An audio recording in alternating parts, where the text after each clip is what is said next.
This is the 12th time New Zealand have reached to the final four stages of any of the global tournament, and they are yet to win one.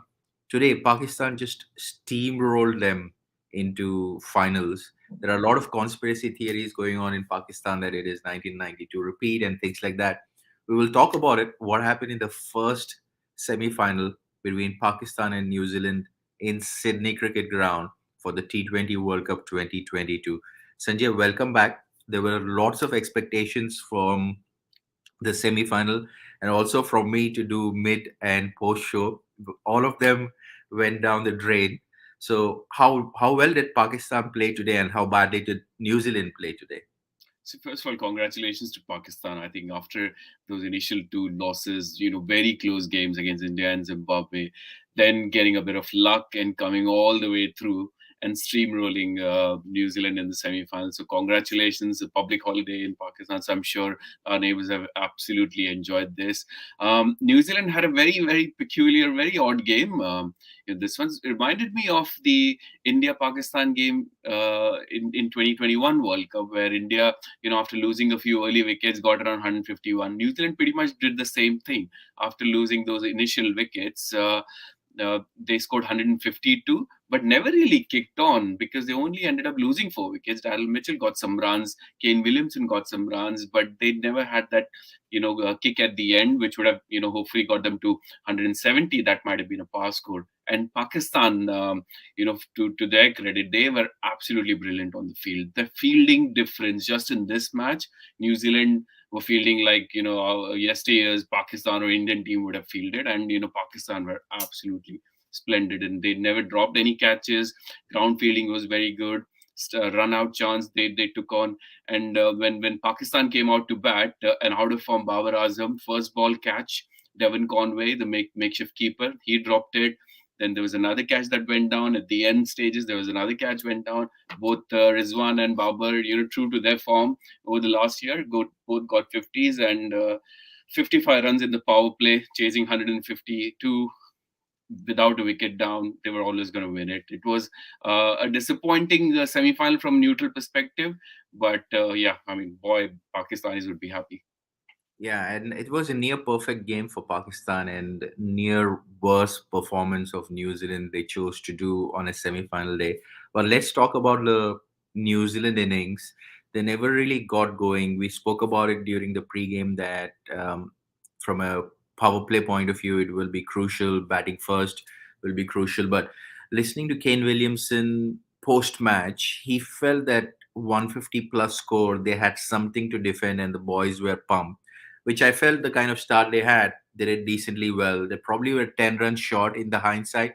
But what he also said is, like you pointed out, there were missed chances or there were small moments where Pakistan really played well.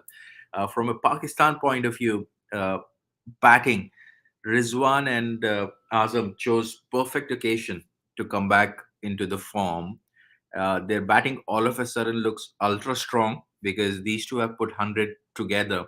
And then if you look at it, Harris or a Iftikhar or a Masood, all they had to do was play out the overs and win. So how confident do you think Pakistan will be going into finals with this kind of a performance? I mean, this was the only thing that were not clicking, that wasn't clicking for them because Rizwan and Babar, over the last couple of years have been the best opening combination in T20 cricket and even in 50 overs cricket, to be honest. They've had 800 run partnership in T20. That's way more than anyone else. In world cricket. So I think the key change, obviously Netherlands helping Pakistan, was big, but the key change in their strategic stream selection was getting Mohammad Wasim Jr. in, because now they have four fast bowling options. So you not have a situation where Mohammad Nawaz, although he bowled really well, 2 overs for not much many runs, got that crucial wicket of Glenn Phillips. They never have to rely on a spinner bowling at the death, which they had to do in the Asia Cup and the match against India. So I think that one change. And Mohammad Haris, as you mentioned, he's such a young, brilliant talent, no fear, comes in and starts hitting the ball. But yeah, the crucial, piece missing was Babar Azam, and he got that lucky break.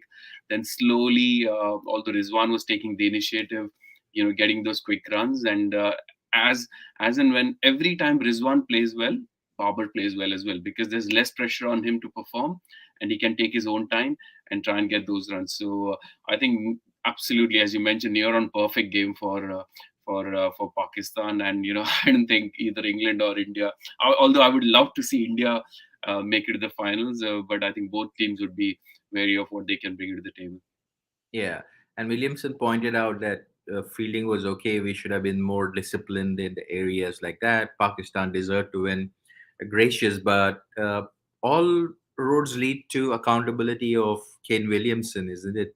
From a strike rate point of view or leadership point of view, there got to be results. And like I mentioned at the start, 12th instance of getting to the knockouts and not having a trophy. Contributions with the bat throughout the tournament had been at the strike rate of 100 and 105, which would always come back and hurt the team. So, do you think Kane Williamson has a lot to ponder like Temba Bavuma, or am I just being too critical on Kane? No, I think especially today, I think his was a poor innings. I think any time in a T20 game, if you're going at run a ball and getting a 50 runs, unless you kick on and get another 30 runs in the next 10 deliveries, and then you end up 60 runs, 60 balls, 90 runs, something, you're always not going to help the team. And especially today, yes, they lost initial wickets, but they ended up losing only 4 wickets. So imagine you had still had some firepower left. So they could have gotten a bit hard at the bowling in the initial phases. But yeah, quite disappointing from Kane Williamson. The only reason why New Zealand doesn't get as much backlash is because it's not the number one sport in New Zealand. It's a small country. Anything they can take is great. But imagine an Indian or Pakistan captain or team who would be semi-finalists or finalists very often without having a World Cup against their name. I think that'll be much more, there'll be much more criticism amongst them. So amongst the fans, but yeah, they have limited resources, but I think they fared reasonably well. This was one game which they're completely outplayed by Pakistan, and maybe in the past, because Pakistan has had better of New Zealand in those big semi-final games in the World Cup. I think that's probably haunted them again today. And it was, yeah, as I said, it's probably a very very one-sided game, which no one would remember in a couple of years' time. Yeah, and thanks to Daryl Mitchell's 35 ball 53, they had some saving grace of getting to 152. He's always been a big match player. Last year's World Cup in semi-final, I think versus England, he played a match-winning knock. Thoughts on him contributions and probably Glenn Phillips and also uh, who was the other batter? Glenn Devin Conway. Phillips and Devin Conway. Yeah. But they got overawed by the occasion. Devin Conway, especially poor running. There are little moments which it was surprising to see a professional unit like New Zealand not coming to the mark. So any specific area in batting outside of Kane Williamson's strike rate you could think of they could have done better and probably put in another 15 extra runs? Yeah, obviously the first ball which Finn Allen got, he smashed a boundary. People are thinking, okay, here he goes again, just like he went after Mitchell Stark. But Shaheen Shah, very brave, pitched up the ball again. Second ball, bad decision by the umpire, got overturned. Third ball, plum LBW, and then it just went on from there. That crucial run out. We've seen in that India South Africa game. You miss chances, and the batsman will end up paying. The fielding team will end up paying for it. So Shadab getting that run out, and then I think Mitchell and Kane Williamson decided we're just going to consolidate. Obviously, Glenn Phillips, David Conway, and Finn Allen have been the players who had that X factor. Daryl Mitchell, I think he batted really well. Around 160 strike rate. He needed some support at the end. You had Daryl Mitchell not out at the end. Jimmy Neesham, who's not had anything to do in this tournament. Incidentally, New Zealand was the only team who's only used 5 bowlers throughout the end. Even today, they did not try Daryl Mitchell. So I think Daryl Mitchell, great prospect. But I think with this side, with all the bowling firepower New Zealand had, they would have wanted in the last 3-4 years, with reaching so many semi-finals and finals, to have one cup to show against their name. Unfortunately, I think there'd be a few players who hang up their boots, especially in T20 cricket from now. Absolutely. And Pakistan, like we mentioned, had perfect opportunity to put up a best performance, and they used six bowling options. Again, Shaheen Shah Afridi coming through wickets in the power play is so crucial. He's going to be the X factor for them in the finals too. We have seen that last year, especially when the ball is swinging. Finals going to be in a MCG. The conditions hopefully are not too rainy, but we do understand it's going to be overcast. Shaheen Shah Afridi, Naseem Shah opening the bowling. Then Haris Rauf was tried in the power play for an over.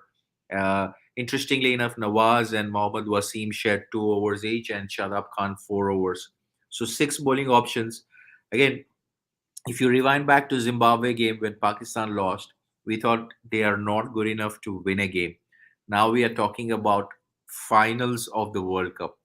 What a fortune change for Pakistan, and everything looks positive, everything looks bright. Their batting is clicking, fielding, as you mentioned, is top notch, bowling options are working out. They are in absolutely good mood. So interesting times coming to MCG. So let's also cover tomorrow's preview, which is going to be massive game. A lot of Indian fans, including both of us, are slightly jittery about what's going to happen, not just because England is on the other side, but now Pakistan is waiting for the finals. Who knows? So, what can we expect tomorrow in Adelaide? Yeah, as you said, I'm quite nervous about tomorrow because India has done. I think India have won games where, especially that Pakistan game, they were nowhere. They won that game. Bangladesh, they got slightly lucky with the rain, and Litton Das was absolutely all guns blazing. They had that blip against South Africa, but they've been there and thereabouts. I think our bowling has looked much better because of the conditions, overcast conditions in a lot of the games. You know, the ball has swung. Adelaide's probably not going to be the ground where it will swing. So short square boundaries, big power hitters in England. Butler, Livingston, Phil Salt would probably come in. Harry Brook. So I'm quite wary of England. Whereas on the Indian side, you do have KL Rahul back in form. Surya Kumar Yadav, our main player. But I think it'll be our bowling which will be at the test because India and England have played each other so often in the recent past that they know each other's strengths weaknesses inside out. So I think it'll be a case of who's got that who's got that nerve to hold on to the catches that run out, or in crucial moments who can hold their nerve and get through the run. But I think it's very difficult to call out. I'd probably give England a slight edge over India. I think a lot of question mark around what the combination would be for India. Do you see any changes, Suman? Talks of whether one Patel is going to replace the other one, Harshal for Akshar, and whether you'd see Yuzi Chahal or you'd continue with Dinesh Karthik, or get Pant another game. So a lot of question marks around team selection as well. India definitely strong underdogs for tomorrow's game. England would be favorites because they are the T20 specialist, as they say, even though we have IPL.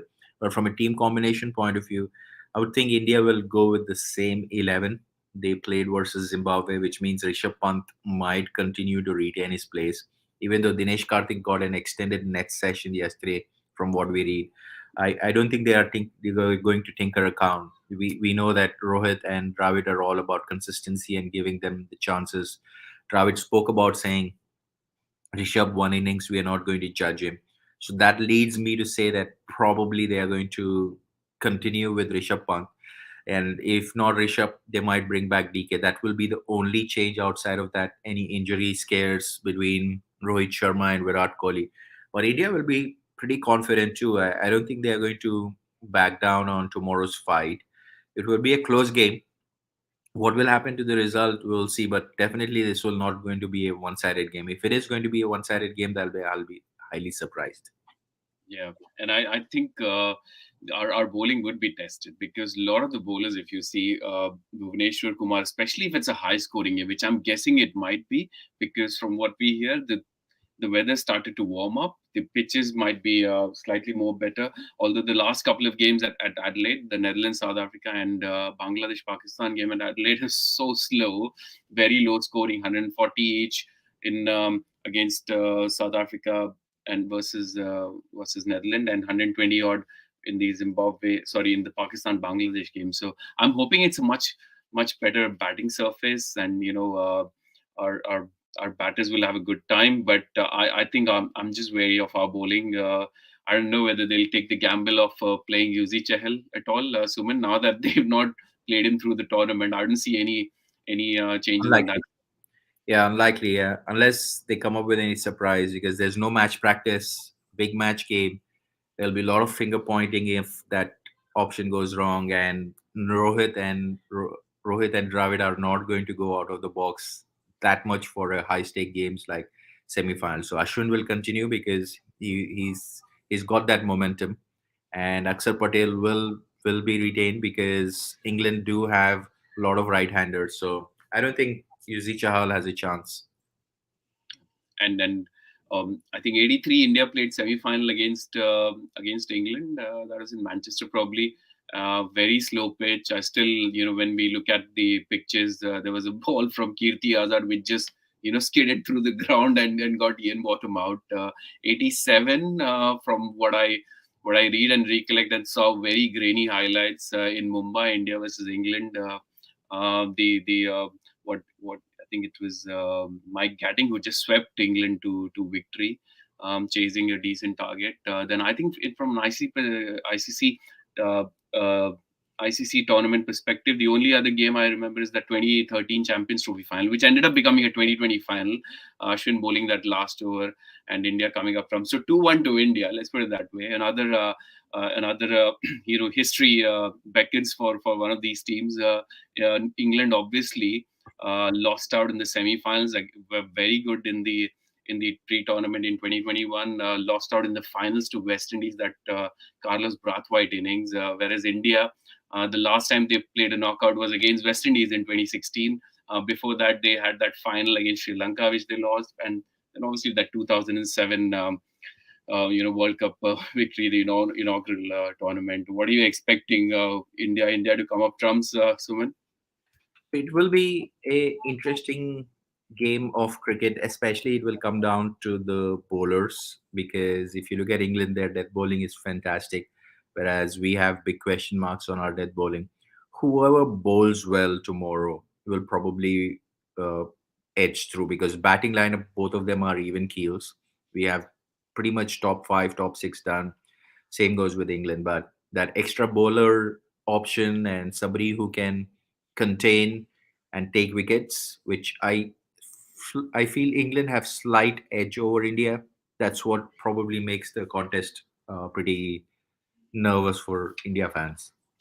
Especially when I don't want to see Sam Curran opening the bowling left arm, and he's been one man who, especially in the Test matches, has troubled us all along, and he's been in very good bowling form. So Sam Curran is one man to watch out for me, and I think Adil Rashid, if Akshar and Rishabh both are playing, one of them might take him down, or even Sky. Sky had that brilliant 100 in England earlier this year, so I think he'd probably enjoy their attack. And remember, Rohit Sharma is due for a big, big score. So who knows? Who knows? Yeah, absolutely. From what we hear from the reports in Adelaide, I think he's had the best nets so far in the last 3 weeks. So I'm sure all his batting patch is going to unravel against England, and he'd probably get a big one.